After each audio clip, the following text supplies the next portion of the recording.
Morning बच्चों। आज हम लोग पढ़ने जा रहे हैं the layers of the earth class 5 lesson 5 SST। Our earth is wonderful planet, यानी कि हमारा जो अर्थ है, हमारी जो पृथ्वी है, वह अद्भुत ग्रह है। It provides for all our needs and supports life. यह हमें सब कुछ देता है जो हमें ज़रूरत होती है। हमें जीवन के लिए जो भी ज़रूरी चीज़ें होती हैं वह सारी कुछ हमें यहाँ इस पृथ्वी पर मिलती है। The earth can be divided into 4 layers. पृथ्वी पर 4 लेयर्स पाए जाते हैं, या पृथ्वी को 4 लेयर्स में डिवाइड कर सकते हैं। These are lithosphere, atmosphere, hydrosphere and biosphere. ये लेयर्स कौन कौन से होते हैं? ये कौन से होते हैं? Lithosphere, atmosphere, hydrosphere and biosphere. Lithosphere को हम लोग स्थल मंडल कहते हैं। स्थल यानी लैंड, स्थल मंडल कहते हैं। फिर एटमोस्फेयर को आप लोगों को पता ही होगा, वायु। एटमोस्फेयर यानी हवा, एयर, तो इसीलिए हम लोग इसे क्या कहते हैं? वायुमंडल। और हाइड्रो का मतलब ही होता है कि वाटर। हाइड्रो कहीं भी अगर आप वर्ड देखो तो इसका मतलब है कि वह वाटर से रिलेटेड है, तो इसका मतलब हो गया जल मंडल।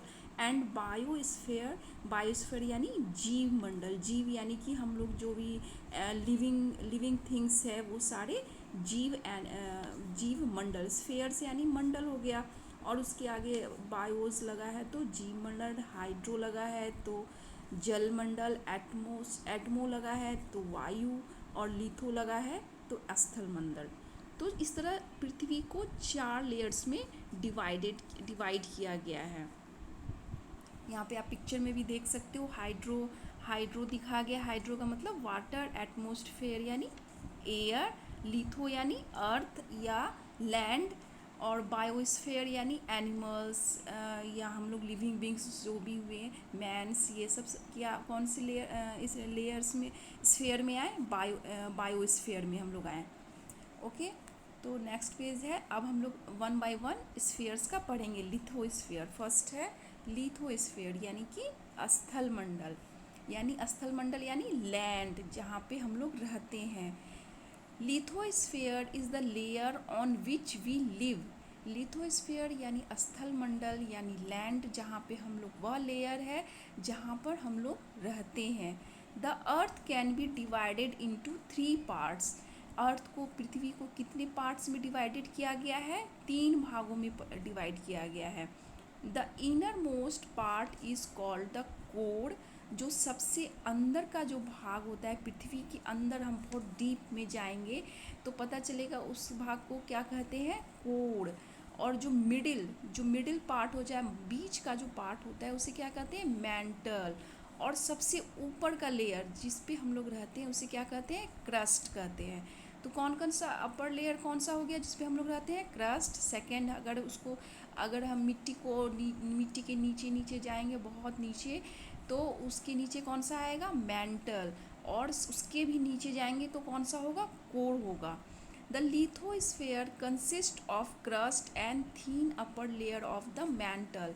लिथोस्फेयर जो होता है यानी स्थल मंडल यानी लैंड जो होता है, वो किससे मिलकर बना होता है? क्रस्ट जो अपर लेयर होता है, और सबसे मैंटल का जो सबसे अपर यानी बीच वाला भाग जो मैंटल होता है, उसका जो अपर लेयर होता है, सबसे ऊपरी भाग, और क्रस्ट, ये दोनों मिलके क्या बनाता है? लिथोस्फेयर बनाता है। पिक्चर में आपने पहले भी आपने देखा होगा। ये देखिए, पृथ्वी का पार्ट है। ये जो ग्रीन आपको दिख रहा है, ये है क्रस्ट। फिर सेकेंड है मैंटल, और ये थर्ड हो गया आपका कोर। तो ये दोनों पार्ट मिलके पृथ्वी का लिथोस्फेयर बनाते हैं। पहला अपर पार्ट जो ग्रीन और ब्लू दिख रहा है आपको, ये क्रस्ट में आएगा, और सेकेंड ये जो रेड दिख रहा है आपको, मैंटल में आएगा। मैंटल जो होता है हमेशा लिक्विड फॉर्म में होता है, और यही जब वॉल्केनो इरप्ट होता है तो ये लावा के रूप में बाहर निकलता है। तो हम ने देखा लिथोस्फेयर फिर से किस आप समझ गए होंगे आप, क्रस्ट और मैंटल के अपर लेयर से मिलकर बनता है। The lithosphere is solid in nature with an average thickness of about 100 kilometre. Lithosphere जो स्थल मंडल होता है, जो लैंड होता है, क्या होता है हमारा, सॉलिड होता है. ये ज़मीन जो जमीन जिस ज़मीन पे हम लोग रह रहे हैं, लैंड पे रह रहे हैं, ये क्या होता है, सॉलिड होता है. तो ये स्वभाव से कैसा होता है, सॉलिड होता है, यानी ठोस होता है.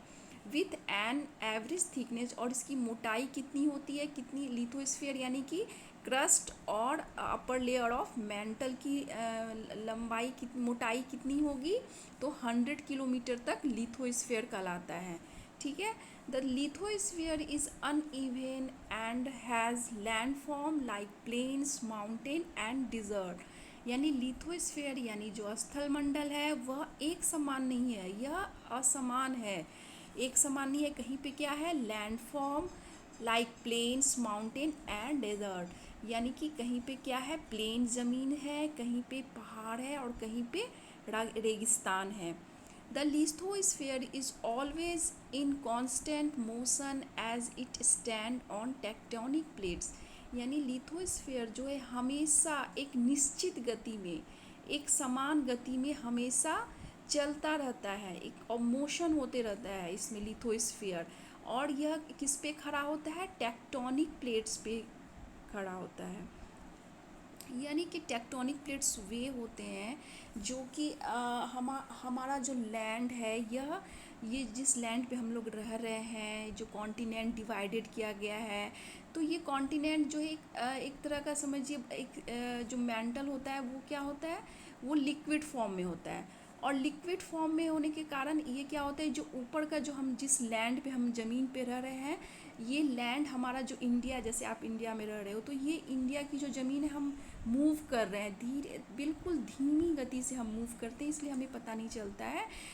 यानी कि 1 ईयर में करीब ये 2.5 सेंटीमीटर, अगर आपके पास स्केल होगा तो आपने देखा होगा सेंटीमीटर का, अभी तो आप 5th क्लास में मैथ में नहीं है, लेकिन आगे पढ़ोगे स्केल का, जब काम करोगे आप तो स्केल होगा तो आप देखोगे 2.5 सेंटीमीटर कितना छोटा होता है. वह 1 ईयर खिसकने में इसे इतना टाइम लगता है. 2.5 सेंटीमीटर खिसकने में से 1 ईयर लग जाता है. तो ये काफ़ी स्लो गति में मूव करता है, तो इसलिए हमें पता नहीं चलता है. जिस प्रकार आप देखे होगे बोट है, एक तरह से ये क्या है, ये जो मेंटल है, इसी तरह लिक्विड फॉर्म में हमारा लिक्विड फॉर्म में रहता है. नीचे जो हम अर्थ के नीचे का जो पार्ट है मेंटल, वो लिक्विड फॉर्म में रहता है. और इस तरह छोटे छोटे पार्ट, जैसे बोट फ्लो करते हैं ना पानी, वाटर के ऊपर, तो इसी तरह हमारा लैंड भी फ्लो करता है इस मेंटल के ऊपर, लिक्विड फॉर्म के ऊपर. क्रस्ट जो है वो इसी तरफ घूमता रहता है, मूव करता रहता है, लेकिन यह बिल्कुल धीमी गति में घूमता है. आप यहाँ पे देखोगे अर्थ का ये फ़ोटो है, तो इस अर्थ पे आप देखोगे बहुत सारे ये बड़े बड़े 7 बड़े प्लेट्स में, टेक्टोनिक प्लेट्स में डिवाइडेड है, और बहुत सारे छोटे छोटे स्मॉल पार्ट्स भी है, लेकिन मेजर जो है 7 पार्ट्स में डिवाइडेड है. और ये इसी छोटे छोटे ये जो है ना घूमता मूव करता रहता है. तो यहाँ पे ये लाइंस यही लिखा हुआ है कि the lithosphere is always in constant motion. यह निश्चित गति में हमेशा चलता रहता है, और यह टेक्टोनिक प्लेट्स पे खड़ा रहता है. ठीक है. This movement of the tectonic plates is responsible for geological phenomena such as earthquake and volcano eruption. तो यही मूवमेंट, टेक्टोनिक प्लेट्स जो है ये घूमता रहता है. ये हमारा क्या है, लैंड, जैसे कि हम लोग इंडिया में हैं, तो ये हम इंडिया का जो टेक्टोनिक प्लेट्स है वो भी मूव कर रहा है, और कोई दूसरे कॉन्टिनेंट का वो भी मूव कर रहा है. तो फिर यही दो कॉन्टिनेंट, अगर दो टेक्टोनिक प्लेट्स आपस में अगर टकरा जाते हैं, तो इसी के कारण क्या होता है, अर्थक्वेक होता है या वॉल्केनो इरप्ट होता है. ठीक है. अब हम लोग यही पढ़ेंगे. अब सेकेंड हो गया एटमॉस्फेयर. एटमॉस्फेयर यानी वायुमंडल, air. It is the layer where the various gases which are essential for life exist. यह it is the layer where is the various gees, यह वह लेयर है, यह वह परत है जहाँ पे बहुत तरह के अलग अलग गैसेस पाए जाते हैं, ठीक है, जहाँ पे लाइफ रहते हैं, जीवन रहता है, यानी कि हम लोग रहते हैं, जो भी लाइफ है, जीवित चीज़ें हैं वो रहती हैं एटमॉस्फेयर में। Our atmosphere absorb the harmful ultra violet radiation of the sun, यानी कि हमारा जो एटमॉस्फेयर है, हमारा जो वायुमंडल है, वो क्या करता है, अल्ट्रा वायलेट रेडिएशन, जो अल्ट्रा वायलेट यानी पराबैंगनी किरणें जो सन से निकलती है, सन से बहुत सारी हार्मफुल रेज भी निकलती है जो हमारे स्किन को जला सकती है। तो एटमॉस्फेयर में लेयर्स बने हुए हैं जो कि जो रेडिएशन निकलती है, सन के हार्मफुल रेडिएशन निकलती है, उसको क्या कर लेती है, एब्जॉर्व कर लेती है, अवशोषित कर लेती है, जिसके कारण हमारा जो स्किन है क्या होता है, हम अच्छे से रह पाते हैं और हमारा स्किन नहीं जलता। The earth warm by retaining the sun heat and save us from extreme variation between day and night temperature। और यह हमें क्या करता है, और यह हमें यह सूर्य की गर्मी को बरकरार रखते हुए पृथ्वी को गर्म रखता है और हमें दिन और रात के तापमान के बीच अत्यधिक बदलाव से बचाता है, ठीक है। यह क्या करता है, सूर्य की गर्मी को, यह जो एटमॉस्फेयर है, वायुमंडल है पृथ्वी को, ये क्या करता है, गर्म रखता है, और हमें जो जैसे दिन में काफ़ी गर्म हो जाएगा, फिर रात में अचानक अगर आप सूर्य चला जाए तो क्या हो जाएगा, एकदम अचानक से ठंड हो जाएगी। लेकिन वायुमंडल क्या करता है, जो सूर्य की गर्मी सुबह हमें मिलती है, वो एटमॉस्फेयर में वो क्या करता है, उसको वो बांध के रखता है, या उसको अंदर ही रखता है, उसको बाहर की ओर नहीं जाने देता है। इससे हमारा क्या होता है, दिन और रात का टेम्परेचर नॉर्मल रहता है। नहीं तो अचानक से क्या हो जाएगा, सुबह सूर्य निकलेगा तो बहुत ज़्यादा गर्म हो जाएगा, और अगर एटमॉस्फेयर नहीं होगा तो रात में अचानक से बहुत ज़्यादा ठंड हो जाएगी। तो एटमॉस्फेयर जो ये क्या करता है, वायुमंडल इस यह जो इतना वेरिएशन होता है उससे हमें बचाता है। Our atmosphere is composed of many types of gases as shown in the picture. इस पिक्चर में जैसे कि दिखाया गया है, इस प्रकार हमारा वायुमंडल बहुत सारे गैसों से बना हुआ है। जैसे कि इस पिक्चर में दिखाया गया है कि नाइट्रोजन हमारे एटमॉस्फेयर में कितने होते हैं, 78%, और ऑक्सीजन 21%, और जो अनडिफरेंट गैसेस होते हैं, कार्बन आर्गन, कार्बन डाइऑक्साइड और अदर गैसेस, वो कितना होते हैं, 1% ही होता है। Our atmosphere is composed of many types of gases or as the shown in the picture, ठीक है। Earlier oxygen was absent from our atmosphere, यानी बहुत पहले जब हमारा पृथ्वी बना था तो उस समय क्या था, हमारे वायुमंडल में क्या था, ऑक्सीजन नहीं था, absent था उस समय। As soon our As soon as the microorganisms such as virus and bacteria evolved, they started converting carbon dioxide into oxygen, giving the present composition to our atmosphere।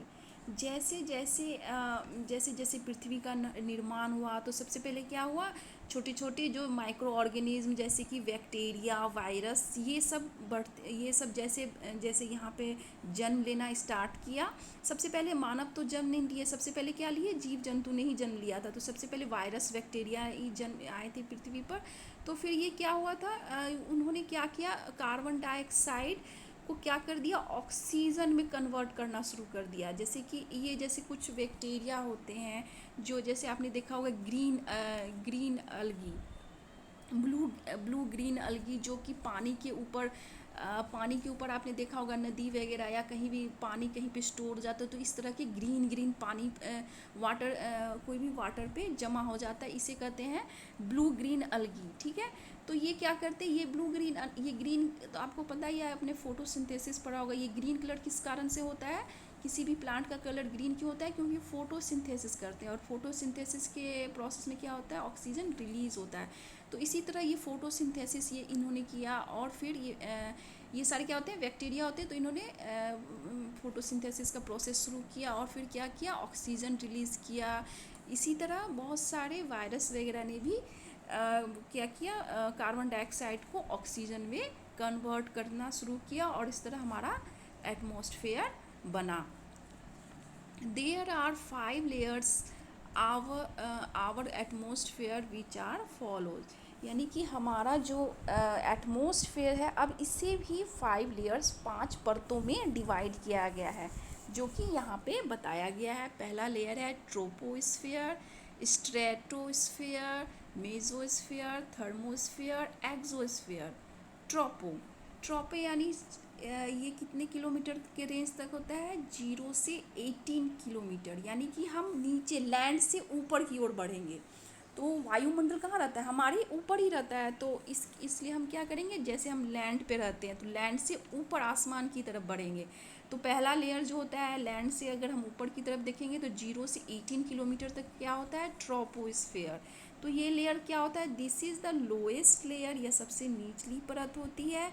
It lies closest on to the earth surface, ये earth surface के सबसे नज़दीक होता है। अर्थ surface ये क्या, land जिस पे हम लोग रहते हैं, ये लैंड के सबसे नज़दीक होता है जहाँ पे यानी कि हम लोग रहते हैं। It is the warmest and contains 90% mass of the atmosphere, यह सबसे गर्म होता है और यह एटमॉस्फेयर का 19% भाग लेता है।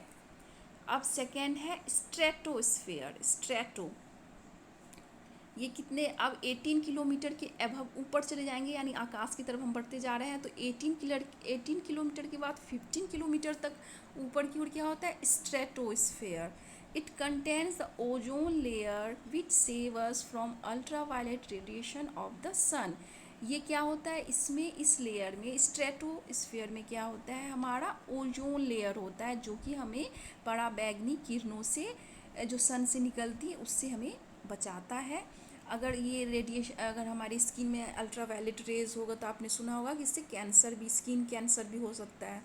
तो और इसमें कौन, स्ट्रेटोस्फेयर्स में क्या होते हैं, स्ट्रेटोस्फेयर्स में ही एरोप्लेन्स उड़ते हैं, इसी लेयर में स्ट्रेटोस्फेयर्स लेयर्स में ही एरोप्लेन्स उड़ते हैं। तो यहाँ पे आप ऐसे भी याद सकते, स्ट्रेटोस्फेयर्स यानी कि स्पेस, कहाँ एरोप्लेन कहाँ उड़ते हैं, स्पेस में उड़ते हैं, तो आप ऐसे भी याद कर सकते हो। या स्काई में उड़ते हैं, स्ट्रेटोस्फेयर कहाँ उड़ते हैं, स्काई में। तो आप स्ट्रेटोस्फेयर से स्काई में कौन उड़ता है, एरोप्लेन, ऐसे भी याद कर सकते हो। तो स्ट्रेटोस्फेयर में कौन सा लेयर है जिसमें कि एरोप्लेन उड़ते हैं। अब थर्ड है मेसोस्फेयर। तो ये कितने, अब 50 के अबव ऊपर चले जाएंगे तो ये 50 से 85 किलोमीटर होता है।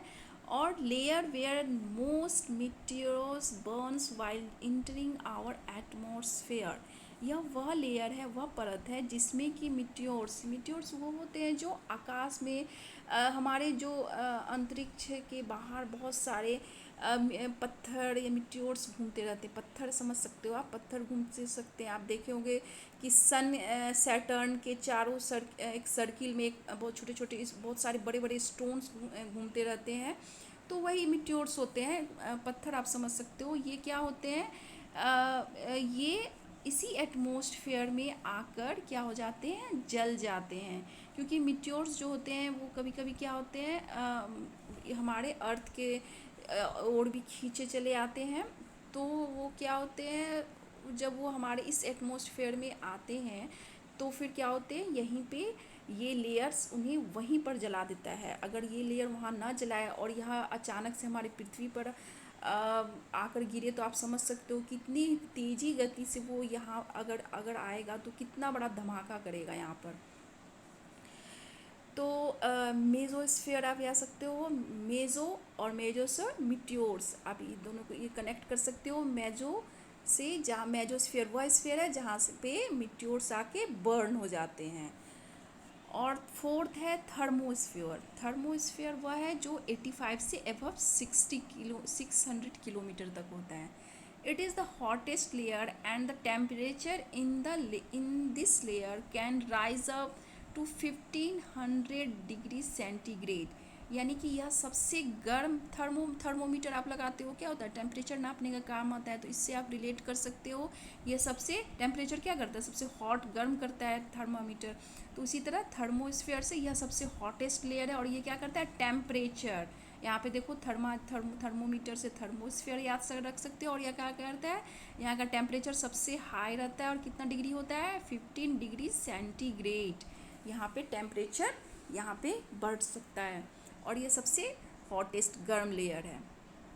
तो इस तरह भी आप रख सकते हो कि थर्मोस्फीयर वह लेयर है जहाँ पे यह सबसे हॉटेस्ट लेयर है और यहाँ पे टेम्परेचर सबसे हाई रहता है 15 डिग्री सेंटीग्रेड। अब है सब एक्सो। एक्सो का मतलब ही होता है बाहर, एक्सो का मतलब सबसे बाहरी लेयर। तो एक्सटेंड अप टू 10,000 किलोमीटर, यह कहाँ तक रहता है, 10,000 किलोमीटर तक। It is the upper most layer of the atmosphere, यह वायुमंडल का सबसे ऊपरी भाग है। Many weather satellite orbit in this layer, बहुत सारे जो मौसम के जो सैटेलाइट्स होते हैं वो क्या होते हैं, इसी ऑर्बिट में, इसी लेयर के ऑर्बिट में घूमते हैं। ठीक है, वेदर सैटेलाइट। तो एक्सोस्फीयर में क्या रहते हैं, एक्सो यानी कि अपर मोस्ट हो गया, एक्सो का मतलब ही हो सबसे बाहरी लेयर, अपर मोस्ट हो गया। और यह क्या हो गया, वेदर सैटेलाइट। कोई भी सैटेलाइट आप समझ सकते हो, जो वेदर सैटेलाइट जो कि हमें जिससे पता चलता है कि मौसम यहाँ पे कैसा रहेगा। जैसे आप मोबाइल में सर्च करते हो कि आज का मौसम कैसा रहेगा, आज कितना टेम्परेचर रहेगा, तो ये कैसे पता चलता है, क्योंकि बहुत सारे बहुत सारे कंट्रियों ने अपने, हमारी कंट्री ने भी क्या है, अपना अपना सैटेलाइट छोड़ा हुआ है। तो इसी एक्सोस्फीयर में ही सैटेलाइट को स्थापित किया जाता है, इसी ऑर्बिट में। और यही हमें फिर बताता है कि या अब आज का मौसम कैसा रहेगा, या 1 वीक तक का भी टेम्परेचर आप देख सकते हो, बारिश होगी कि नहीं होगी, इसी वेदर सैटेलाइट के थ्रू। अब हम लोग थर्ड पढ़ेंगे हाइड्रोस्फीयर। हाइड्रो मीन्स वाटर, तो हाइड्रोस्फीयर यानी कि जलमंडल। It is the total amount of water present on earth in all the 3 forms. यह पृथ्वी का टोटल अमाउंट जो अर्थ पर पाया जाता है, ये 3 भागों में पाया जाता है। कैसे कैसे फॉर्म में पाया जाता है, solid, liquid and gas form में पाया जाता है। Water cover 71% of earth total surface in the form of ocean, seas, river and other water bodies. यानी कि 71%, आपको पता ही होगा पृथ्वी पर 71% जो क्या होता है, वाटर ही होता है। तो वाटर, ये पृथ्वी का टोटल सरफेस का कितना 71% क्या वाटर ही ने घेर रखा है, जो कि डिफरेंट फॉर्म में वाटर बॉडीज़ के फॉर्म में रहते हैं, जैसे ocean, seas, river. Water is percentage in her quantities all the poles in the form of solid ice. यानी कि जो आप नॉर्थ पोल और साउथ पोल आपने देखा होगा मैप में, ग्लोब में, तो नॉर्थ पोल और साउथ पोल में क्या होता है, सबसे ज़्यादा सबसे ठंड होती है, क्योंकि वहाँ पे सन रेस क्या होती है, बिल्कुल नहीं पहुँचती है, क्योंकि वहाँ पे बिल्कुल ऊपर की और नीचे की क्या हो जाती है, तिरछी पड़ जाती है। इस कारण वहाँ पे सनरेज जो है वहाँ पे नहीं पड़ती है। तो इस कारण क्या होता है, वहाँ पे बहुत ज़्यादा ठंड होती है और इसकी वजह से टेम्परेचर वहाँ का बहुत ही डाउन होता है, जिसके कारण वहाँ पे बर्फ़ ही बर्फ़ होता है।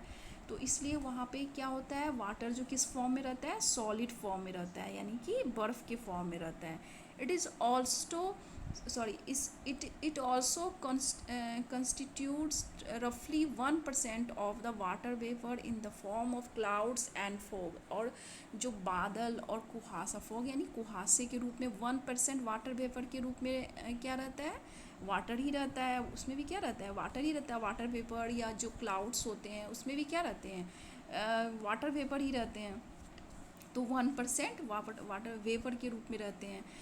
The first life forms are believe to have evolve in water. ऐसा माना जाता है कि जो जीवन पृथ्वी पर पहला उत्पन्न हुआ था या पैदा हुआ था, वह कहाँ हुआ था, वाटर में ही, जल में ही हुआ था। Every life form on earth is directly और indirectly depend on the hydrosphere.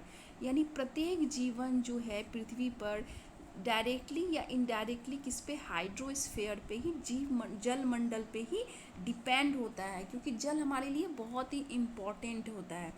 Hydrosphere plays a very crucial role in regulating earth temperature climate. यानी कि जल मंडल जो है बहुत ही महत्वपूर्ण रोल प्ले करता है, किसको, अर्थ की, पृथ्वी के टेम्परेचर को रेगुलेट करने में, ठीक है।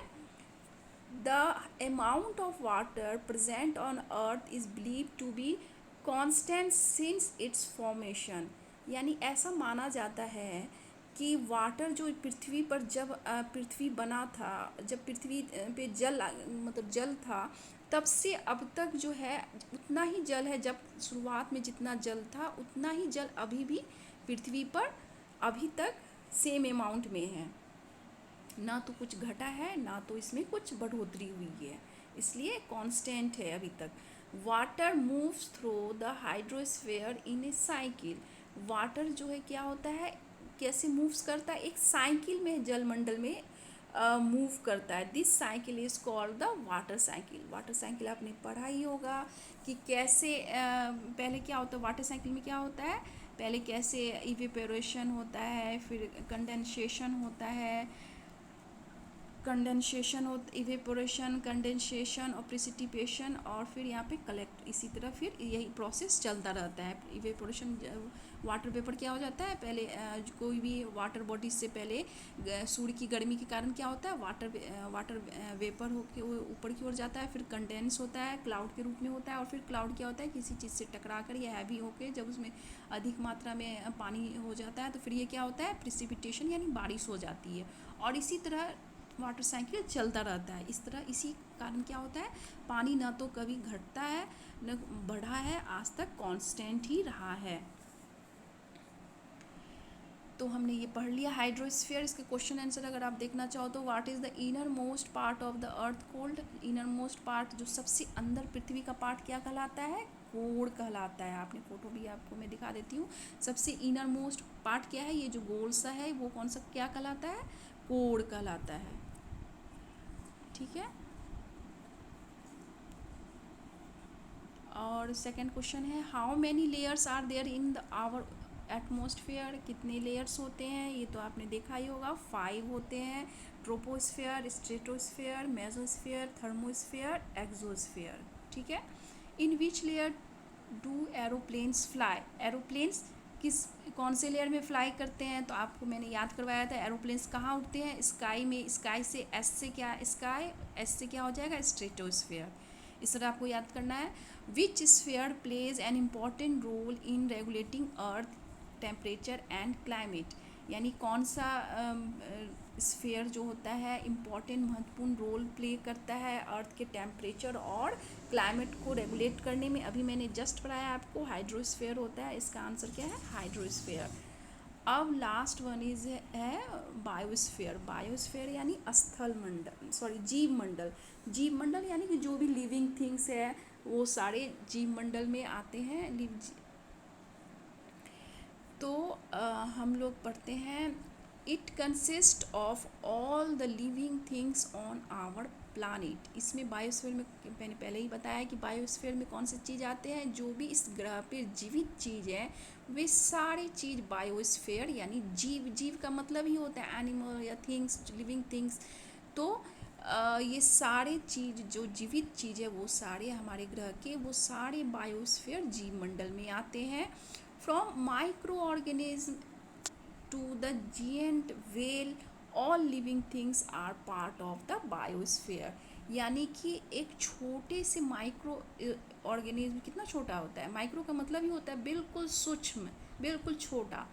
तो इसी तरह सबसे छोटा छोटे से लेके माइक्रो और हमारे प्लांट पे सबसे बड़ा एनिमल कौन है, एक वेल होता है। तो सबसे बड़ा वेल भी यानी एक छोटे से लेकर बड़ा जीव तक सभी जीवित चीज इस बायोस्फीयर के ही भाग हैं। This is the sphere which interact with all the other sphere and depends on them for survival, यानी कि यह वह स्फीयर है, वह मंडल है जो सभी दो और जो 3 स्फीयर मैंने आपको पढ़ाया, लिथोस्फीयर, एटमॉस्फेयर एंड हाइड्रोस्फीयर, इन तीनों के साथ वो क्या करता है, इंटरेक्ट करता है, यानी कि संबंध बनाता है, इनके साथ ही चलता है आप कह सकते हो। ये तीनों एक यानी ये चारों स्फीयर एक दूसरे से कनेक्टेड होते हैं। All the other sphere and depends on them for, और जीवित रहने के लिए चारों स्फीयर की ज़रूरत होती है और चारों स्फीयर ही एक दूसरे पे डिपेंड रहता है। जैसे कि आप कोई भी, अगर हम लोग खुद के बारे में ही ले लो, तो हम लोग ना तो हाइड्रोस्फीयर यानी कि जल के बिना नहीं रह सकते, लिथोस्फीयर यानी भूमि पे हम लोग लैंड पे रहते हैं तो लैंड के बिना नहीं रह सकते, और उसके बाद फिर है एटमॉस्फेयर। अगर एटमॉस्फेयर नहीं रहेगा तो हम सांस नहीं ले पाएंगे और हम रह भी नहीं पाएंगे। तो ये चारों जो स्फीयर है ये सारे एक दूसरे पे डिपेंडेंट है। हम चारों की हम लोग को ज़रूरत होती है, जीवित रहने के लिए चारों स्फीयर की ज़रूरत होती है। Scientist believe that between 3 million and 30 million species might exist on this earth, but we have been able to identify only 1.3 million species till date। यानी वैज्ञानिकों का मानना है कि यहाँ पर 3 मिलियन या 3 लाख से 3 लाख और 3 लाख से 30 लाख तक स्पेसीज यानी कि अलग अलग की प्रजाति, अलग अलग जाति के जीवित चीज़ पाए जाते हैं। लेकिन अभी तक हम लोग कितने 1.3 लाख स्पेसीज को ही अभी तक हम लोग जान पाए हैं या देख पाए हैं, समझ पाए हैं। यानी अभी तक 1.3 लाख की खोज, स्पेसीज की ही खोज की जा सकी है। लेकिन यहाँ पे कितने होते हैं, 30 लाख के करीब वैज्ञानिकों का मानना है क्या स्पेसीज होती है। Although biosphere is smaller than all the other sphere of the earth, यानी कि यद्यपि बायोस्फीयर क्या होता है, जीवमंडल और स्फीयर से छोटा होता है, पृथ्वी पर सबसे छोटा होता है, क्योंकि 71% तो देखो अब वाटर ही होता है, वाटर ही होता है। तो हाइड्रोस्फीयर तो सबसे बड़ा हो गया, वायुमंडल भी बड़ा है, एटमॉस्फेयर भी बड़ा है, बट बायोस्फीयर यहाँ पे जो जीव रहते हैं वो तो सबसे कम अमाउंट में रहते हैं।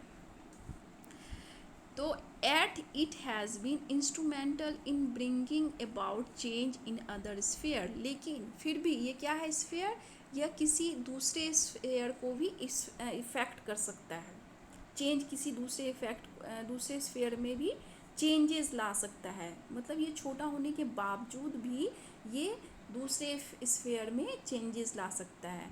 The present atmosphere, for example, is a result of the chemical activities and carried by the living beings। यानी कि जो हमारा प्रेजेंट, जो आज का एटमॉस्फेयर है, वायुमंडल है, वो क्या है, हमारे एग्जाम्पल है इस चीज़ का कि हमने केमिकल एक्टिविटी, जो भी केमिकल एक्टिविटीज़, इस सेंस में आप ले सकते हो कि जैसे हम लोग फैक्ट्रीज़ से धुएँ निकालते हैं, कार से धुएँ निकाल रहे हैं, फिर बहुत सारे रासायनिक केमिकल चीज़ बनाते हैं, उससे पॉल्यूशन होता है, प्लास्टिक जलते हैं उसके कारण पॉल्यूशन होता है। इसके कारण क्या होता है, हमने बहुत सारे दूसरे स्फीयर को भी इफ़ेक्ट किया है, जो एटमॉस्फेयर किया है उसको भी इफ़ेक्ट कर दिया है, हमारा एटमॉस्फेयर भी क्या हो गया, पॉल्यूट हो गया है। तो इन द सेंस यहाँ पे ये कहना चाह रहा है कि बायोस्फीयर छोटा होने के बावजूद भी दूसरे स्फीयर्स को इफ़ेक्ट कर सकता है। The fossil fuel in the lithosphere is formed by the decomposition of the dead organism।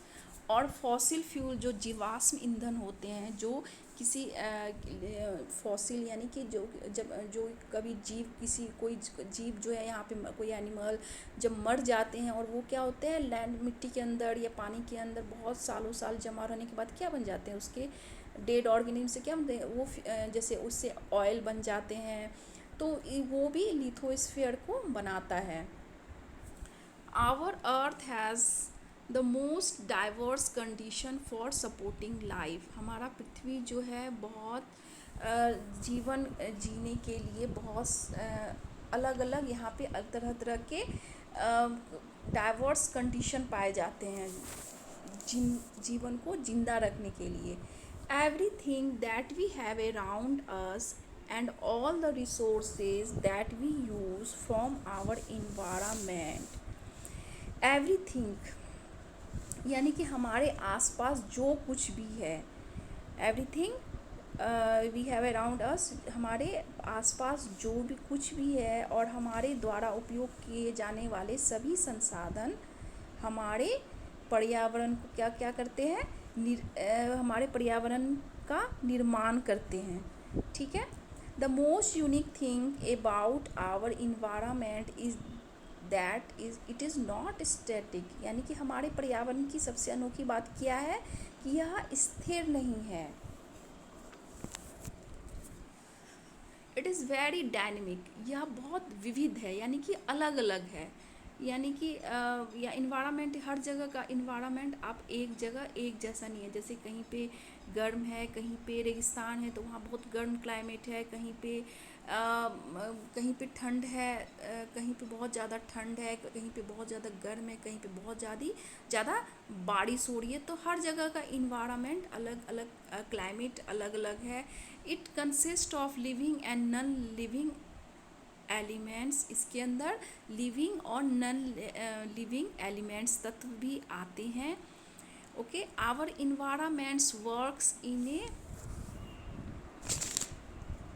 works in a strong interdependence with all the elements, यानी क्या करता है यह सभी हमारा जो वातावरण है वह क्या करता है, स्ट्रॉन्ग इंटरडिपेंड, यानी कि एक दूसरे के ऊपर सभी तत्वों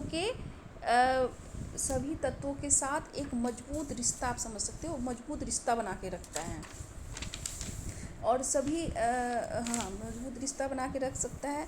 फिर है our environment provide for the basic need like food, air, water, shelter and suitable temperature to all living beings. हमारा वातावरण जो है हमें क्या क्या देता है, जो हमारी जो बेसिक ज़रूरतें हैं, जैसे कि भोजन, एयर, वाटर, शेल्टर और सुटेबल टेम्परेचर, ये सभी हमें जो भी जीवित रहने के लिए हमें चाहिए, वो सारा कुछ हमें हमारा इन्वायरमेंट, हमारा वातावरण देता है। However, human activities like cutting of forest and polluting rivers have increasingly harmed our environment. यानी कि however, यानी फिर भी क्या होता है, ह्यूमन एक्टिविटी, जैसे मानव गतिविधियाँ जो है, ह्यूमन एक्टिविटी, जैसे कि पेड़ों को काटना, जंगलों को काट देते हैं हम लोग, फिर क्या करते हैं, पॉल्यूटिंग, रिवर को गंदा कर देते हैं, और इसके कारण क्या होता है, हमारा इन्वायरमेंट को क्या हो रहा है, बहुत ज़्यादा क्षति हो रहा है। ये हमें बिल्कुल नहीं करना चाहिए। हमारा इन्वायरमेंट अगर स्वच्छ रहेगा तभी हम लोग भी हेल्दी रह सकते हैं। इसलिए हमें यह सोचकर कि हमारे आगे वाला जनरेशन और हम स्वस्थ रह सके, इसके लिए हमें ये सब काम हमें नहीं करना चाहिए। हमें किसी भी चीज़ को जो नेचर ने हमें स्वच्छ इतना सब कुछ दिया है, उसे पॉल्यूट कभी भी नहीं करना चाहिए। तो ये चैप्टर हमने ख़त्म कर दिया। इसके क्वेश्चन आंसर थोड़े हम लोग देख लेते हैं। इसका फर्स्ट है, फिलिप्स है, the ozone layer protect us from the, क्या किस चीज़ से ओजोन लेयर प्रोटेक्ट करता है, बताओ किस चीज़ से प्रोटेक्ट करता है, अल्ट्रा वायलेट रेज, जो कि किससे निकलती है, सन से निकलती है। सेकेंड है, आवर इन्वायरमेंट इज़ वेरी, हमारा इन्वायरमेंट क्या होता है, बहुत ज़्यादा डायनेमिक होता है। Atmosphere is made up of, atmosphere किससे बना होता है, वेरियस गैसेस से, बहुत सारे गैसों से बना होता है। लिथोस्फेयर कंसिस्ट ऑफ, लिथोस्फेयर किससे बना होता है, आप बताओ। लिथो का मतलब क्या हो गया, लैंड, लैंड किससे बना होता है, अर्थ के कितने भाग में डिवाइडेड है, तो फर्स्ट लेयर क्या होता है उसका, क्रस्ट और अपर लेयर ऑफ मेंटल, तो क्रस्ट और मेंटल से मिलकर बना होता है lithosphere.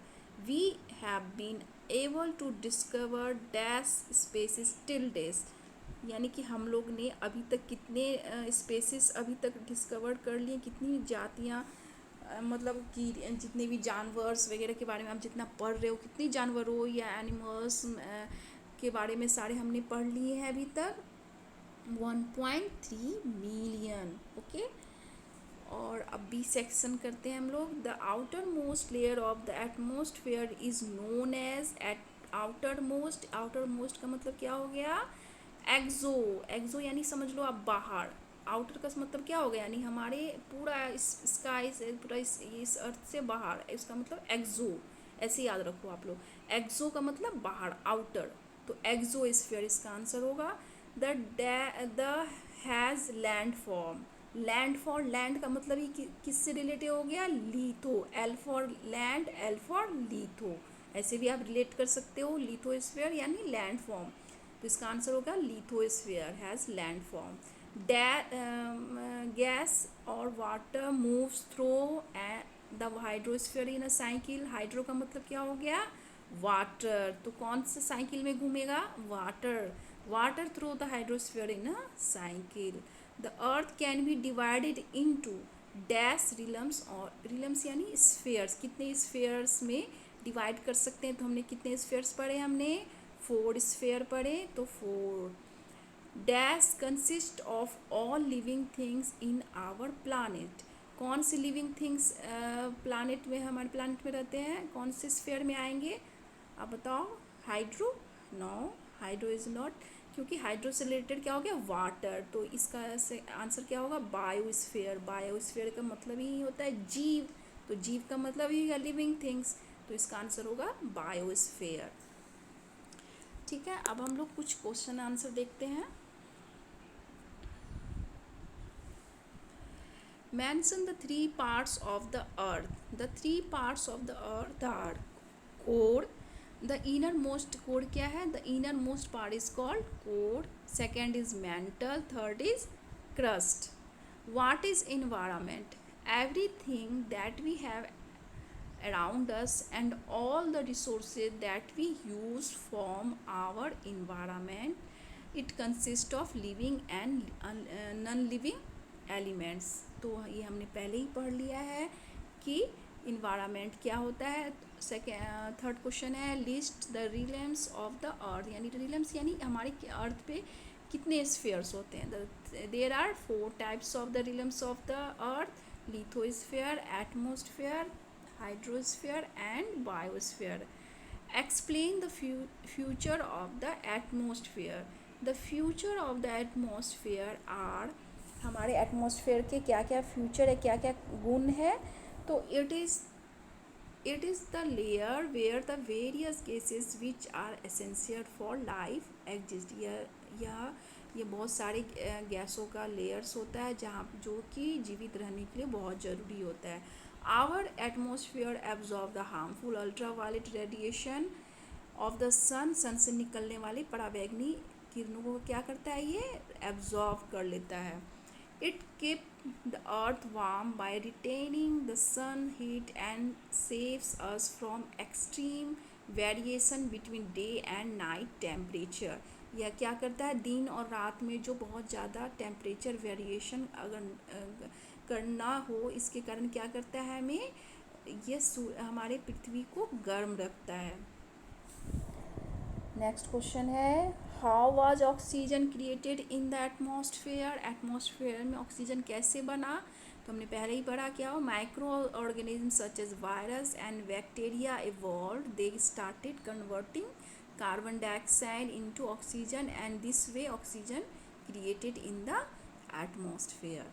What is an ecosystem. Ecosystem क्या है, इट इज़ ए कम्युनिटी और या ग्रुप कह सकते हो, एक समूह है जहाँ पे क्या होता है, लिविंग ऑर्गेनिज्म, जीवित चीज़ जो क्या होते हैं, दैट लाइव रहते हैं and interact with each other in a specific environment. और वहाँ एक स्पेसिफिक इन्वायरमेंट में क्या होते हैं, एक दूसरे से इंटरेक्ट करते हैं।